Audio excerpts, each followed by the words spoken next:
So, here is what nobody told you about the GED Reading and Language Arts test. It's not really testing how many books you have read. It's not testing whether you remember every grammar rule you've ever learned in school. And it's not testing whether you are naturally good at reading. The GED RLA test is measuring a specific set of reading and language skills, and those skills can be learned. Once you understand what the questions are actually asking you to do, the test becomes much less confusing. So let's take a look at 3 of the most important skills. But before we dive into these, if you are new here, welcome. This channel is for adult learners, GED students, and adult education professionals who want practical reading strategies that actually make sense. Subscribe to my channel so you do not miss future GED reading lessons. And if this video helps you, tap the like button. It helps more GED students and instructors find this content. Now, the first skill is finding the main idea. Many students think the main idea is just the passage topic, but the topic and the main idea are not the same thing. The topic tells you what the passage is all about. The main idea tells you what the author is saying about that topic.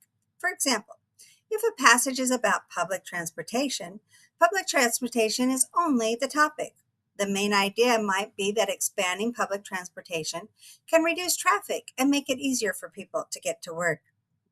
That is a complete idea. It tells you the author's main point. When you answer a main idea question, do not choose an answer simply because it mentions something from the passage. But ask yourself, which answer explains the point the author develops throughout most of the text? The second skill is recognizing how an argument is built. On the GED test, you may read a passage in which the author is trying to convince you of something. The author's position is called the claim. Now, the reasons, the facts, examples, and statistics used to support that position are the evidence. For example, an author may claim that a city should create more community gardens. The author may support that claim by explaining that community gardens provide fresh fruit, bring neighbors together, and make use of empty land. The test may ask you to identify the author's claim, choose the evidence that best supports it, or decide whether the evidence is strong enough. You do not need to agree with the author. Your job is to understand what the author is arguing and how the author is trying to prove it. A simple strategy is to ask 2 questions. What does the author want me to believe? And what evidence does the author use to convince me? Now, the third skill is using context clues. You will sometimes see a word you do not know, but that does not mean you cannot answer the question. The sentences around the word often give you the clues about its meaning, contrast, or description of what it happened. For example, imagine a passage says, after working outside in the heat for several hours, Marcus was fatigued. He sat down, drank some water, and rested. Even if you do not know what the word fatigue means, the rest of the sentence tells you that Marcus was tired. That is using context clues. Now, do not panic when you see an unfamiliar word. Slow down, reread the sentence, and look at what the author tells you before and after the word.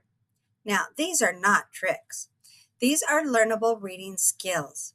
You can learn how to find the main idea without guessing. You can learn how to separate a claim from its evidence. And you can learn how to determine the meaning of unfamiliar words by using the text around them. The key is to practice each skill separately. Understand what the question is asking, and then put the skills together as you work with longer passages. You do not need to become a completely different reader overnight. You do need clear instruction, guided practice, and a step-by-step path forward. My GED Reading and Language Pathways program teaches every one of these skills, and the other skills tested on the GED RLA exam, step by step. So visit HelpULearn.org or use the link in the description to learn more. And if this kind of content helps you feel more prepared for the GED test, please like this video and subscribe to the channel. We share practical GED reading strategies, lessons, and tools for adult learners and educators who support them. I will see you on the next one.